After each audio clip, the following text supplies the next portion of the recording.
Bonjour et bienvenue à Entre nous, cette émission spéciale où, entre jeunes, on parle de santé mentale. Je m'appelle Étienne Lefebvre et ensemble, on va explorer 8 troubles de santé mentale avec 8 invités différents afin de trouver des pistes de solutions.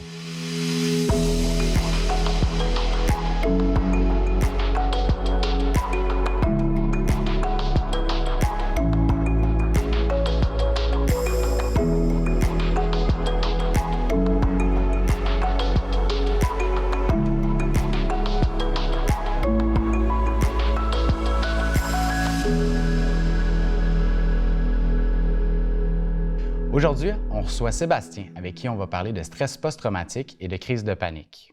Pour mieux s'outiller, on va aller voir la capsule de la Dr Pagé pour comprendre un petit peu quelles sont nos solutions. Donc, aujourd'hui, je vais vous parler du stress post-traumatique chez les jeunes. On peut aussi entendre le PTSD, là, qui est en anglais le Post-Traumatic Stress Disorder.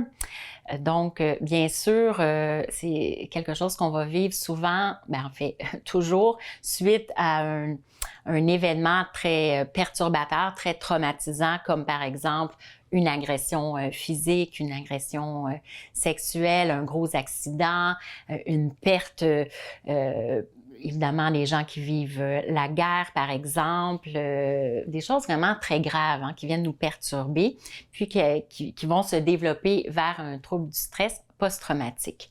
Alors, c'est quoi les symptômes qu'on va voir là, chez un jeune qui souffre de stress post-traumatique? Souvent, il va y avoir des flashbacks quand on est éveillé, là, des flashbacks de l'événement qui s'est reproduit. Par exemple, c'est un grave accident, des flashbacks de l'accident. Et la nuit, dans nos cauchemars, ça revient aussi. Les mêmes scènes qui nous reviennent constamment, qui nous réveillent. Souvent, on se réveille en état de sueur, le cœur qui débat et tout ça. Donc, on va retrouver ça. Ça va amener aussi un évitement, soit des personnes, soit une situation similaire, des endroits qui rappellent l'événement traumatisant. Donc, il va y avoir de l'évitement. Une hypervigilance. Donc, le jeune va être vraiment aux aguets, très, très vigilant et aussi très réactif à toute stimulation, même si celle-ci est très banale, là, il va être très, très, très réactif, le moindre petit bruit. Donc, beaucoup d'hypervigilance. Il va y avoir une altération souvent aussi au niveau émotionnel, au niveau cognitif, donc plus de pensées négatives, une perte d'intérêt, perte de motivation pour les activités, les passions, les loisirs habituels. Donc, des symptômes qui ressemblent un peu à la dépression, je dirais, qui vont être là, des troubles du sommeil, souvent beaucoup d'insomnie, comme j'ai tout à l'heure, des cauchemars qui amènent beaucoup de réveils nocturnes, sentiment d'isolement aussi, le jeune peut s'isoler. Donc, ce qu'on retrouve un peu dans la dépression, ça peut apparaître aussi dans le stress post-traumatique. Ce qu'on retrouve aussi très souvent qui apparaît chez les gens qui ont vécu un événement très grave et traumatisant, c'est la dissociation. Je voulais faire peut-être une petite partie sur la dissociation parce que c'est plus ou moins connu, mais on en voit de plus en plus là, chez les jeunes et parfois même les jeunes ne se souviennent pas nécessairement d'avoir vécu un événement traumatisant parce qu'on sait que dans le stress post-traumatique, il peut y avoir une espèce d'amnésie partielle où on ne se souvient pas de ce qui s'est passé. Donc ça fait partie, entre autres, de la dissociation. Mais qu'est-ce que c'est la dissociation? Il y en a différentes formes. Faut dire que c'est comme une perturbation là, au niveau de la personne, au niveau cognitif, ces processus de pensée. Il y a vraiment certaines distorsions, certains sentiments d'étrangeté qui apparaissent. Alors, on trouve, entre autres, la dépersonnalisation, où la personne, elle se sent vraiment comme détachée un peu de son corps ou un peu comme elle se regarde, comme si elle se regardait, comme si elle regardait un film un peu au-dessus d'elle-même. Donc, ça donne vraiment une drôle d'impression, c'est ça, comme si on est à l'extérieur de soi. On retrouve aussi dans la dissociation la déréalisation. Alors ça va être plus un sentiment que l'environnement est un peu comme étrange, irréel ou déformé. Ça donne vraiment un drôle de sentiment, comme si on n'est pas tout à fait dans le monde réel, je pourrais dire, un monde qui est flou, qui semble un peu lointain. Donc, tout à l'heure, je parlais d'amnésie, amnésie dissociative. Donc, encore là, c'est ça, c'est les pertes de mémoire là, par rapport aux événements traumatisants. Et donc, c'est sûr que ces pertes de mémoire-là, elles servent à la personne, en fait, pour arriver à mieux gérer, à se détacher un peu là, de cette douleur psychologique là, en lien avec l'événement qui a été vécu suite à l'événement.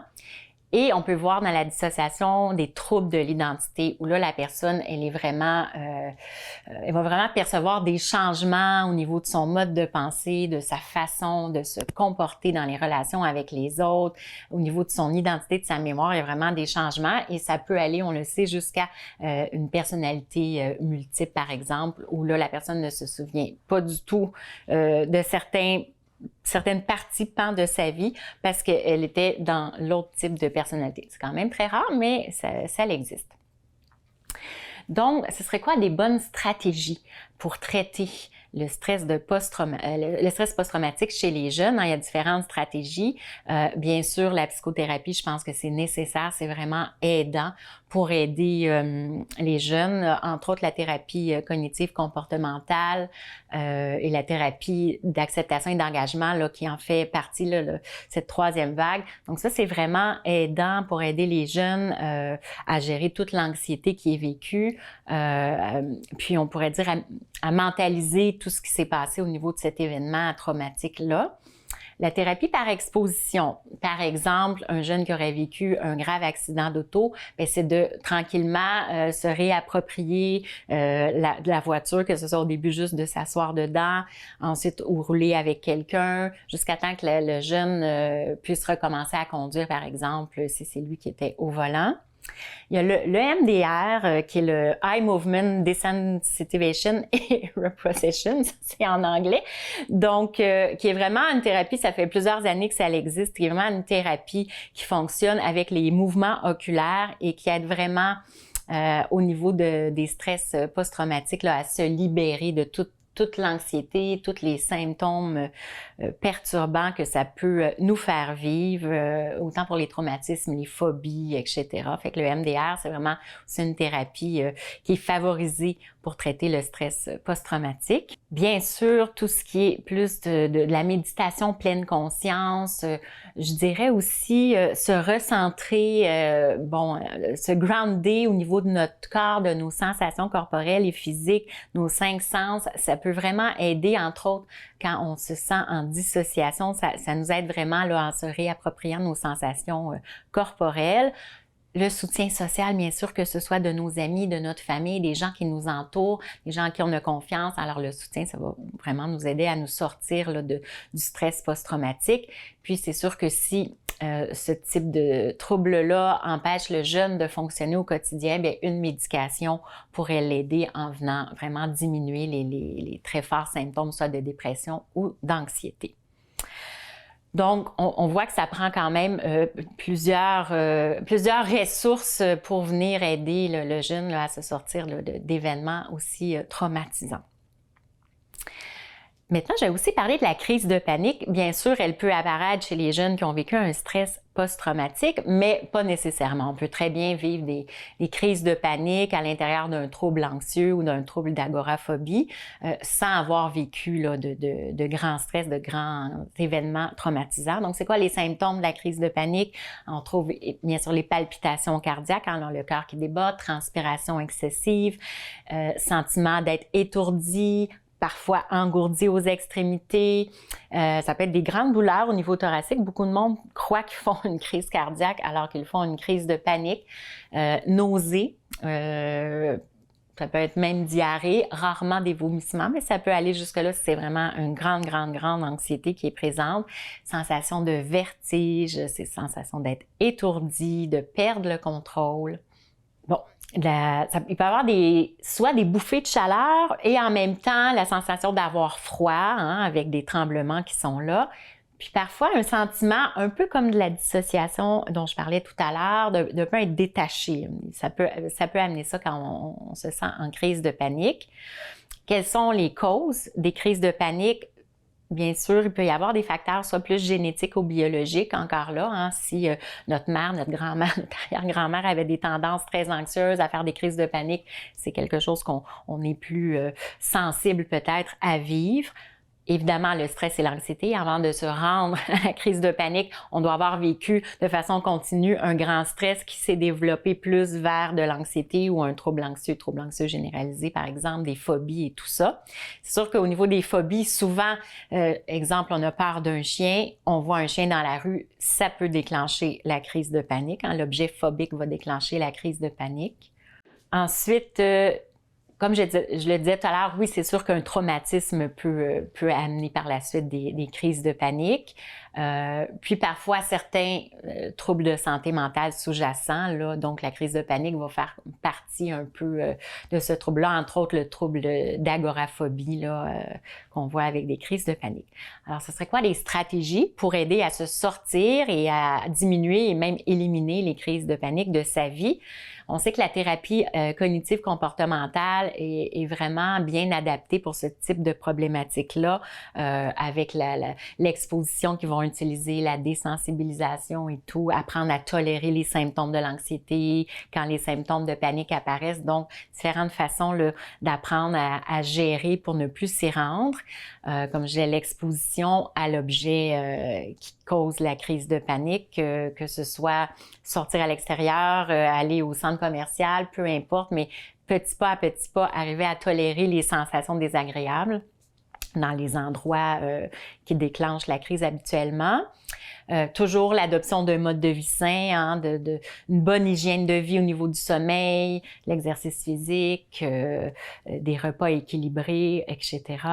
Et bien sûr, si les crises de panique sont trop intenses, très fréquentes, il y en a qui en vivent même plusieurs fois par jour, donc si ça nous empêche de fonctionner au quotidien, que ce soit dans le milieu scolaire, dans le milieu professionnel, eh bien, on peut toujours prendre évidemment une médication pour nous aider, pour nous soutenir, le temps d'avoir développé des stratégies là, pour se sortir là, de ce trouble anxieux là, qui est le trouble panique. Bonjour Sébastien, je suis content que tu sois avec nous aujourd'hui pour qu'on parle de stress post-traumatique, de crise de panique, d'en apprendre un petit peu plus sur c'est quoi tes outils, puis comment on fait pour conscientiser qu'on a un problème aussi. Donc, ma première question, ça serait comment tu définirais le stress tiré d'un trauma de ta vie? Comment ça se manifeste en fait dans ta vie, ce stress-là? Étant donné que je ne suis pas exactement le plus expert au monde dans la matière, ben pour moi, comment je le vis ou que je peux l'observer, quand il se passe quelque chose d'absolument horrible, soit une catastrophe, soit un décès, soit un événement d'une violence particulière, surtout au niveau émotionnel, un bris, un betrayal, c'est quoi le terme en anglais déjà? Une trahison. Une trahison particulière au niveau émotionnel. Ça peut causer des séquelles, des conséquences au niveau de toute l'approche sociale, toutes les communications, tout ce qui se passe autour de toi est teinté, si tu veux, avec une couleur, puis une saveur, puis une texture qui dénature tout. Ça dénature tes émotions normales. Ouais. T'es plus toi-même. En fait, c'est pas juste que t'es plus toi-même, c'est que tout ce que tu connaissais, que tu vivais d'une certaine façon avant, peut être littéralement complètement changé.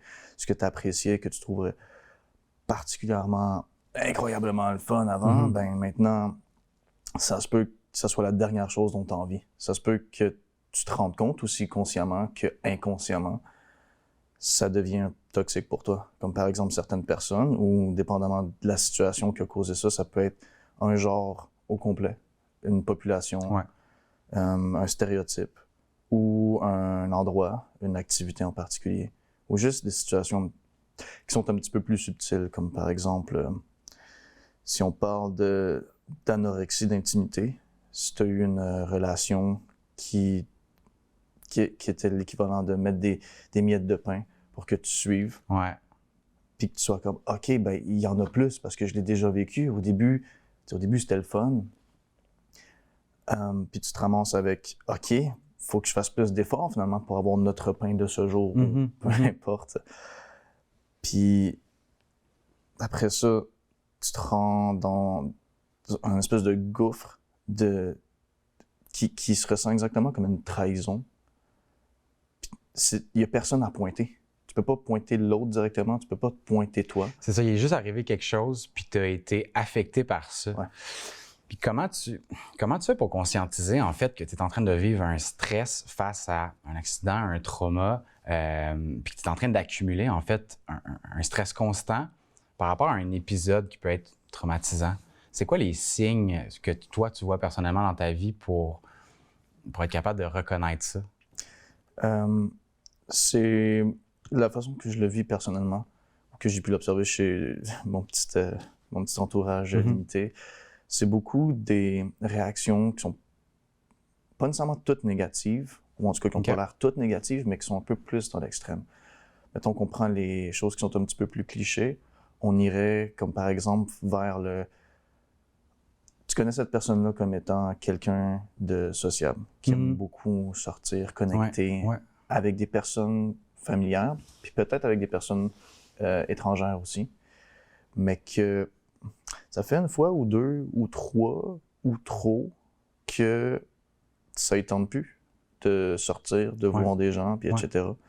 Ça peut être aussi un peu flou parce que c'est un peu des symptômes qui peuvent être associés à la dépression aussi, mais la dépression peut être une conséquence de stress post-traumatique. Oui, exactement. Un stress qui dure vraiment trop longtemps, puis que tu accumules. Avec qui tu te sens à l'aise de te confier par rapport à ça? Puis comment, à l'inverse aussi, tu vas être capable...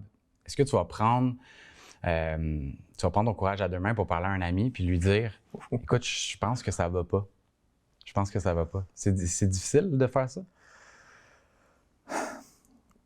Ouais. Le plus difficile dans tout ça, c'est quand, pour arriver, mettons, j'ai l'impression que pour arriver à être capable de dire à quelqu'un en qui tu as confiance, parce que ça part dans comme 3 chapitres différents, la réponse par rapport à ça. Fait que je vais essayer vraiment de pas te faire trop de parenthèses. Mais initialement, le plus difficile, c'est d'arriver à la conclusion que c'est pas de la faiblesse, que d'avouer que je me sens absolument tout croche par rapport à ce qui s'est passé. Puis pourtant, j'ai pas... Moi, c'est pas si grave que ça. Pourquoi je suis pas capable de continuer? Ça se traduit souvent comme ça. Fait que la première étape, c'est de s'avouer à soi-même. C'est ça, de conscientiser qu'on a un problème. Exactement. Puis peut-être même pas d'aller dans des mots aussi importants que genre problème, c'est il y a peut-être quelque chose qui marche moins. Ouais, OK. D'être plus indulgent vers sa personne. Puis qui ou comment je ferais pour aller voir quelqu'un pour en parler? Ça prend ce que j'appelle un havre d'intimité émotionnelle. J'en parlais un petit peu plus tôt, puis ça revient. Ça, c'est absolument crucial d'avoir une espèce d'effigie, un pôle de quelqu'un à qui tu peux aller avoir l'air vulnérable puis te sentir pas trop mal. C'est qui pour toi ce pôle-là? Est-ce que c'est un ami, ta famille, un membre particulier ou tu préfères aller parler avec un inconnu? Oh. OK, on va deep, là, on va loin. Ouais. On sait pas que...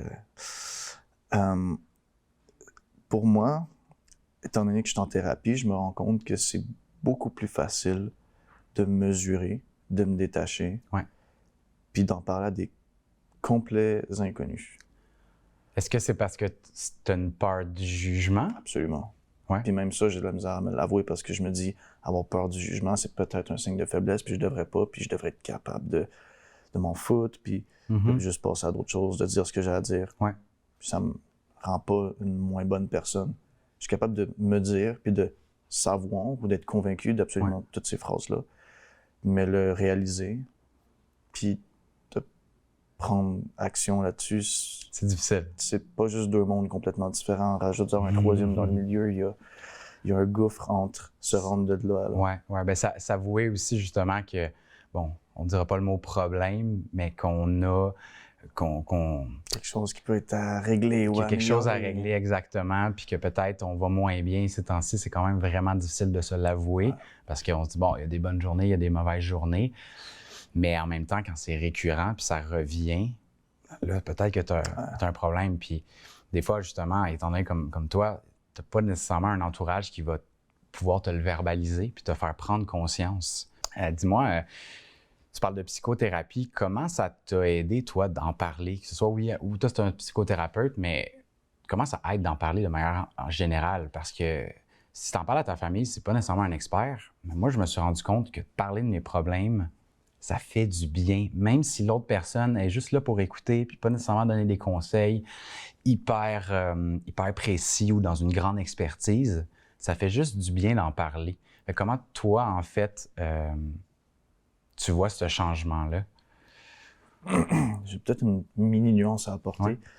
En fait, la psychothérapie auquel j'ai la chance d'avoir droit, Mhm. en fait, c'est une sexologue. OK. Parce que ça a causé, entre autres, des problèmes, ou ce que j'ai découvert, si on veut, des problèmes au niveau de ma sexualité par rapport à tous les symptômes de post-trauma, en fait.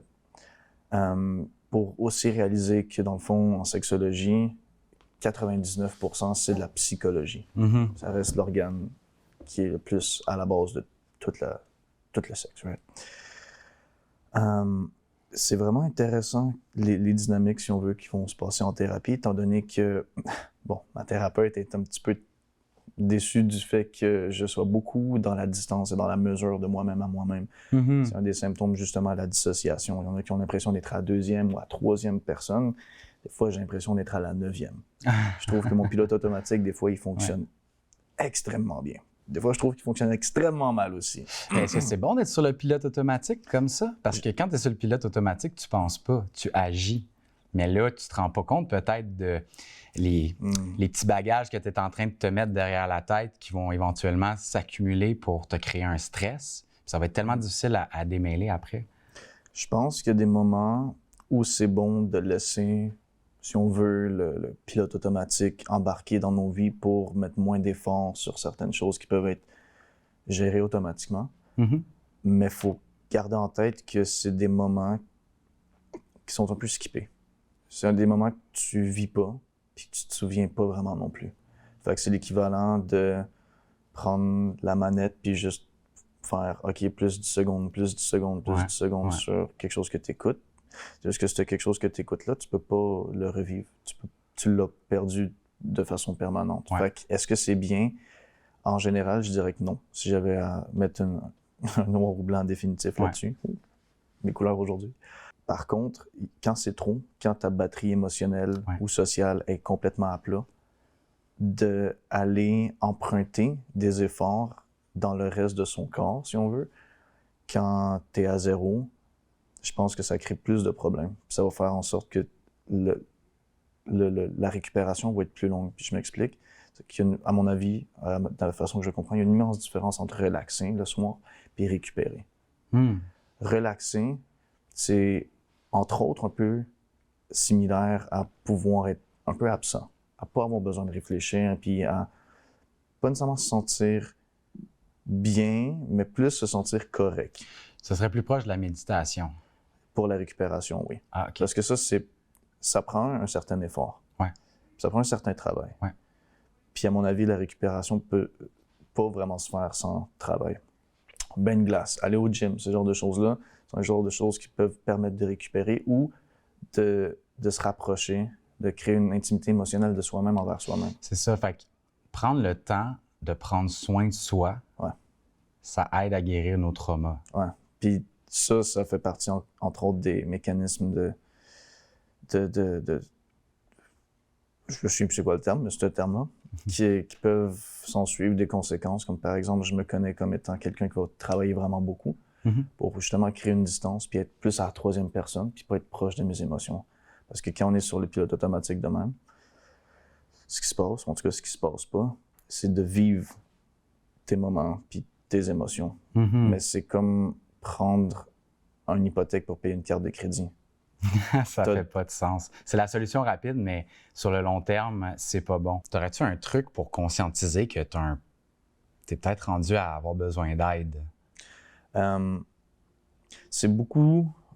On a parlé d'intimité émotionnelle de soi-même envers soi-même, de prendre le temps de prendre le temps. Comment conscientiser le mieux? C'est plate, mais les efforts que ça va prendre, c'est du silence. Puis c'est des questions.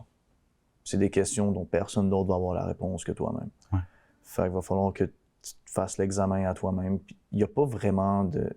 Il peut y avoir des questions qui vont aider, comme des questions philosophiques ou des tests. Mais d'écouter où est-ce que ta tête veut s'en aller dans le silence, c'est difficile, surtout quand tu le sais que tous les endroits où est-ce qu'elle va aller, c'est Ouais, ça allait broyer du noir souvent. exact. Puis là, Mhm. c'est d'être dans un environnement contrôlé, Ouais. sécuritaire, émotionnellement. Ouais. Pas nécessairement être tout seul là-dedans. Ah. Puis de réaliser la personne qu'on est en train d'être versus la personne qu'on veut être. Où est-ce qu'il y a un gouffre? Ouais. Puis qu'est-ce qui a pu créer toute cette distance-là? C'est probablement là qu'on va retrouver la majorité des racines C'est ça, fait que c'est des troubles. Quel truc tu as développé avec tout ça pour gérer tes émotions fortes qui pourraient te mener à une crise de panique? Tu sais, quand en une journée, là, les affaires s'accumulent, t'as un brouillard d'émotions. Quel truc concret que tu as pour te sortir de là? Faut que je fasse des efforts pour être indulgent envers ma personne, puis de réaliser que il me semble que ça marche pas. Là, j'ai le goût de pleurer pour aucune raison. C'est con. OK. J'aime pas ça. Fait que qu'est-ce que je vais faire? À ce moment-là, je pense que je réalise qu'il y a pas... Je vais pas vraiment pouvoir l'éviter. Mhm. Fait qu'il va falloir que ça sorte Mhm. d'une façon ou d'une autre. Mhm. Puis il faut que je choisisse comment ça va sortir. Ouais. Puis est-ce que je l'évacue rapidement un petit peu maintenant, puis je retourne, mettons, au travail ou dans une soirée entre amis ou quelque chose de même? Donc, tu t'analyses beaucoup quand même. Ouais. Mais Puis- ça, c'est une façon pour moi de créer de la distance avec comment je me sens, parce que c'est plus facile de gérer quelque chose De l'extérieur que Ouais. quand tu joues avec tes émotions. Je comprends ça. Fait que là, j'y touche un petit peu moins. Puis après ça, qu'est-ce que je vais faire, c'est, tu sais, mettons, faut que j'aille aux toilettes ou que j'aille faire un appel. Puis là, je vais prendre des moments juste pour respirer un peu plus profondément. OK. Mais ça, c'est une autre chose que j'ai réalisé, c'est que par rapport aux événements qui sont passés, je suis sur qu'est-ce qu'ils appellent la respiration de survie. OK. Je respire très peu. J'ai déjà des partenaires qui m'ont mentionné comme quoi, même quand j'étais pas nécessairement en train de dormir, c'est pas de l'apnée du sommeil, là. C'est juste un partenaire qui me disait, j'ai essayé de suivre ton rythme de respiration, puis j'étais sur le bord de m'évanouir. Je comprends. Fait que d'oxygéner le cerveau, juste pour moi, c'est quelque chose qui aide. Puis Ouais. La musique. Ouais. La musique, c'est un outil absolument incroyable pour moi. Fait que d'utiliser tes passions comme échappatoire, mais sans jamais non plus faire fi de ce qui t'est arrivé, parce que Exact. c'est quand même des problèmes qui sont à régler. Fait que, il nous reste vraiment peu de temps, mais j'ai une question, que j'ai envie de te poser. Quel conseil que tu donnerais au jeune Sébastien avant que toutes ces émotions-là ou ces événements-là arrivent pour savoir mieux gérer ce qui va s'en venir par la suite? Ça, c'est vraiment personnel de moi-même à moi-même. Ouais. Je sais que ça ne peut pas, Mais ça peut inspirer Coller. des gens. mais ça peut peut-être pas coller à tout le monde. Mhm. Si je pouvais me voir il y a 1 an, 2 ans, 10 ans, je dirais, littéralement, de façon un peu vulgaire, gros, tu le savais. Tu l'as tout vu arriver. Tu as voulu faire les efforts pour que ça marche, Ouais. mais Mais- tu le savais que ça ne marcherait pas. Ça veut pas dire que ça valait pas la peine. Ouais. Mais peut-être que ça valait pas la peine. Wow. OK, super. C'est vraiment... C'est pas exactement positif. Non, mais je pense que ce qu'on peut en conclure pour les gens à la maison qui pourraient vivre du stress face à un événement grave qui leur est arrivé ou qui sentent monter la pression en dedans d'eux vers une crise de panique, c'est de s'écouter. Écouter son corps. Pas juste la rationalité, pas juste les émotions, mais bien le guts. Parce que c'est ton gut, je pense, qui te le disait. Tu vas être correct, vas-y, mais tu t'es plus ou moins écouté. Faire confiance à son gut, je pense que c'est ça le truc. Donc, je te remercie beaucoup, Sébastien, d'être venu avec nous. Puis, on va se revoir dans un prochain épisode de Entre nous. Bye bye.